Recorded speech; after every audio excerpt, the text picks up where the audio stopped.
Hello everyone, it's Natalie and welcome to my channel. Today I want to tell you about some books which I read in January. So let's start. Actually, I've set a goal to read 50 books in this year. Usually it's 100 books in a year, but due to some circumstances, I've decided to reduce this number to 50 books. And in January, I've read 5 books, which I suppose is quite good. And so let me tell you about these books. The first book is Where the Crawdads Sing. At first, I'll read the plot and then I'll give you my opinion about this book. So, for years, rumors of the Marsh Girl have haunted Barkley Cove, a quiet town on the North Carolina coast. So, in late 1969, when handsome Chase Andrews is found dead, the locals immediately suspect Kaya Clark, the so-called Marsh Girl. But Kaya isn't what they say. Sensitive and intelligent, she has survived for years alone in the marsh that she calls home, finding friends in the gulls and lessons in the sand. Then the time comes when she yearns to be loved. When two young men from town become intrigued by her wild beauty, Kaya opens herself to a new life until the unthinkable happens. So, I really liked this book. It was quite fast paced, and I think that this book shows us a unique bond between the human and nature. That there are some people who are people of nature, and it's impossible to separate them. So our main heroine is a good example of such people.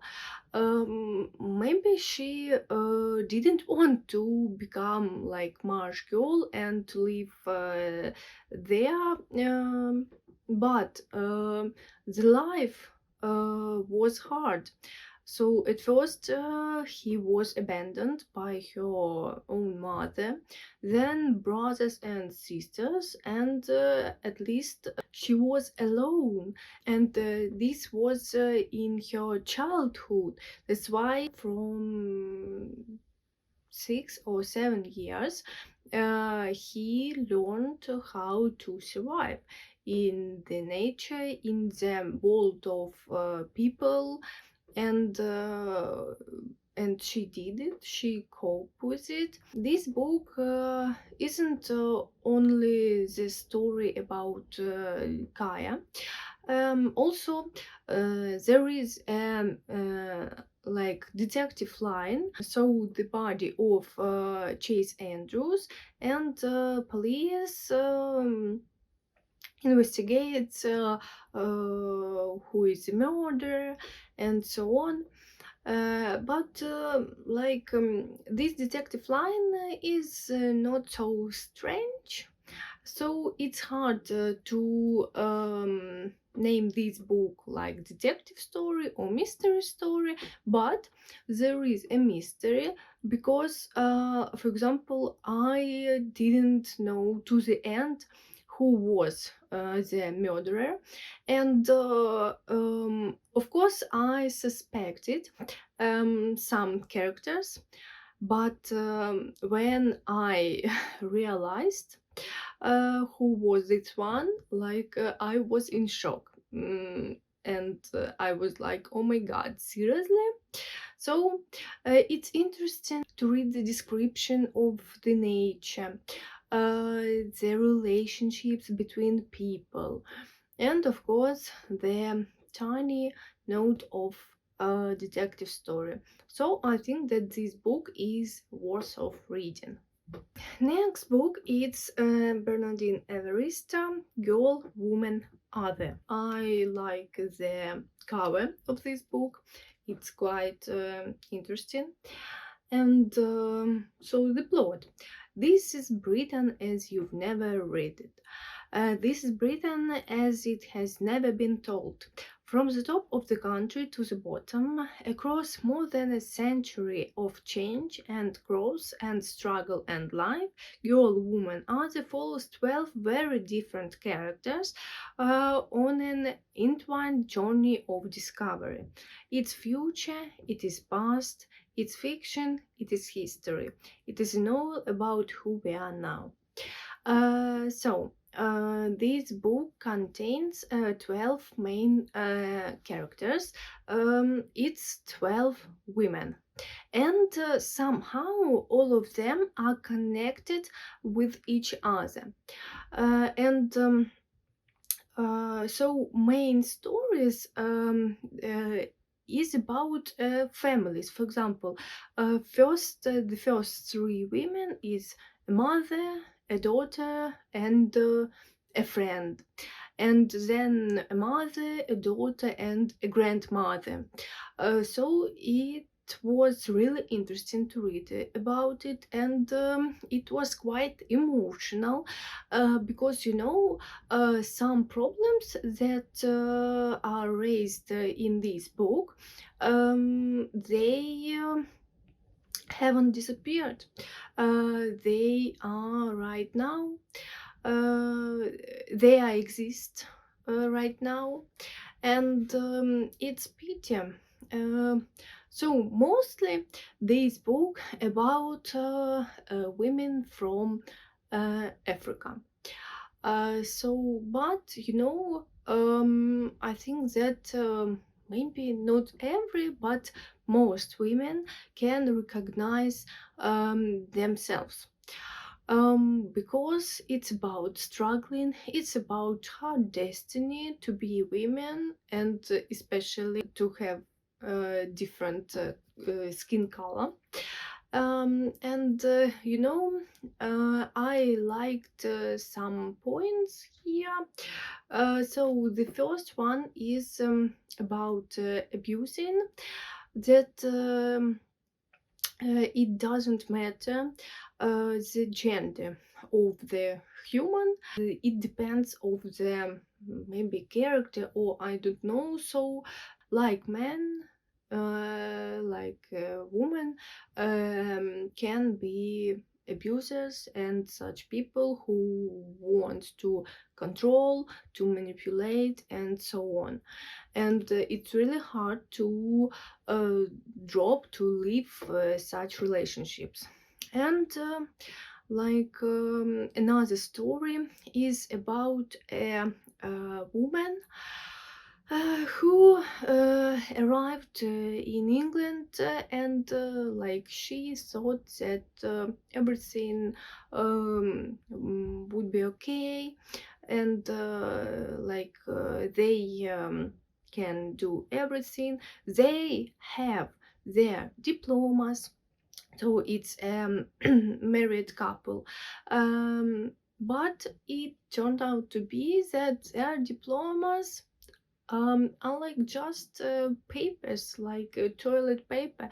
They no one needs them because it's like from the third country, and quite similar, especially for currently situation in my country, and our diplomas. Also, for example, in Europe, they cost nothing, and it's offensive, and the attitude of some people is really offensive, and um, so this problem was like 50 years ago, and now, and like I said, it wasn't disappeared, and it's really pity. But also, it's not only like bad scenes in this book. All of the women, they are strong in spite of every struggle. They could build something, like they could build themselves, career, and so on. So I think that this book is also an inspirable one. Like if they could, with their problems and so on, it means that you definitely will be able to do whatever you want. Next book is the third part of the series about the Murder Club. And it's called The Bullet That Missed, by Richard Osman. So I can say that this part is my favorite part, even if I haven't read the fourth part before. But for now, this is my favorite because it's funny, it's interesting, there is mystery, there is four funny pensioners with their own troubles and funny stories and life experiences. So it's really an interesting one. The plot. Except trouble is never far away where the Thursday Murder Club is concerned.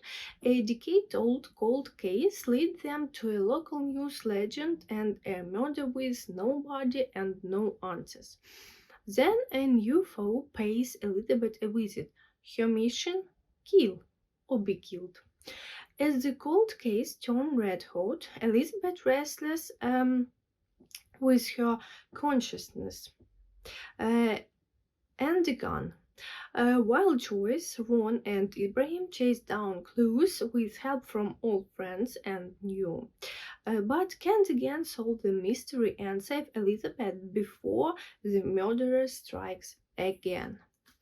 So, like I said, it was quite interesting. I was really happy to read again about these four friends, Elizabeth, Joy, Ron, and Ibrahim.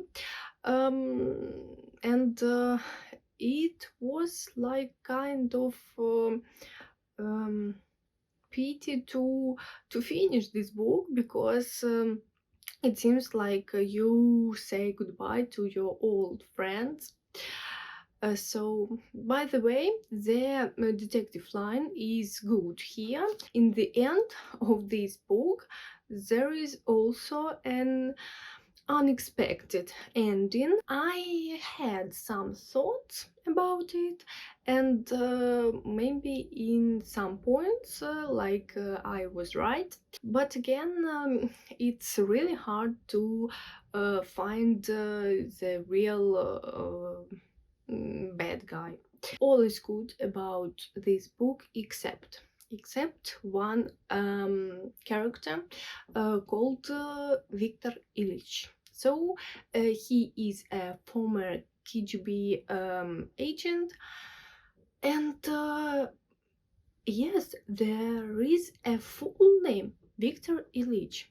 But like this scene made me a little bit mad because Ilyich is a patronymic in Russian or Ukrainian language, and why also couldn't create a usual surname for him? Why patronymic? I don't know. And every time that I read it, like it was like a huge cliche about former Soviet Union citizens. But it's just only my personal opinion. So, and despite the fact, I recommend to read this path. The next book is Murder on the Orient Express by Agatha Christie. I've already sold this book, that's why I don't have a physical copy with me. Agatha Christie is an author whose books I buy automatically. But this was the first book of her in English, not in the translation. And it was pretty hard to read it because there are so many French phrases and there aren't any translation of these phrases. And maybe because in English speaking countries people usually learn French as a second language, and that's why for me it was really hard. I should translate by myself these phrases with the help of translator. So that's why it was really hard to read. But this book isn't a big one, I've already seen the movie. I've known something about the plot and the murderer.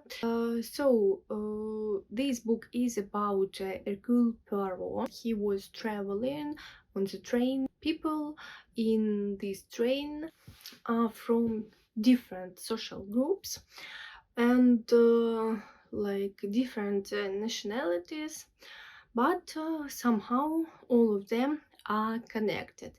And Hercule Poirot got the task to solve the mystery, the murderer, and he succeeded in it. So it was interesting, it was quite easy. I suppose that her books are good books to just to relax, not to think about your daily problems. So I can recommend to read this. The next book is Queen of Air and Darkness by Cassandra Clare. Finally, I have finished this one. This is the third part of the series about Shadowhunters, but this isn't a prequel, it's a sequel of main series. Unlike of Chain of Thorns, this book is full of actions. There are actions, some love stories, again actions, love stories, and so on. And it was really great. I like such things. So I think that I won't tell the plot because it's useless to read this one if you haven't read the previous two ones.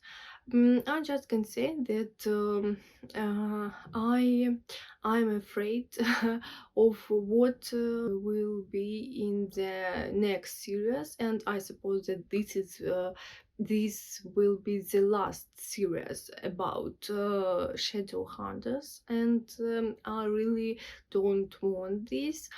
Because I've started to read this when I was 15, and so I continue read these books and I like it, and I don't want this to end. I've seen their names of next three books, and it was wow, and I was shocked, and I don't know, I'm a little afraid of it. So that's all for today. That's all of my books. Please tell me if you read any of them. Did you like it or not, and why? Follow me on the Instagram, subscribe to my channel, and goodbye.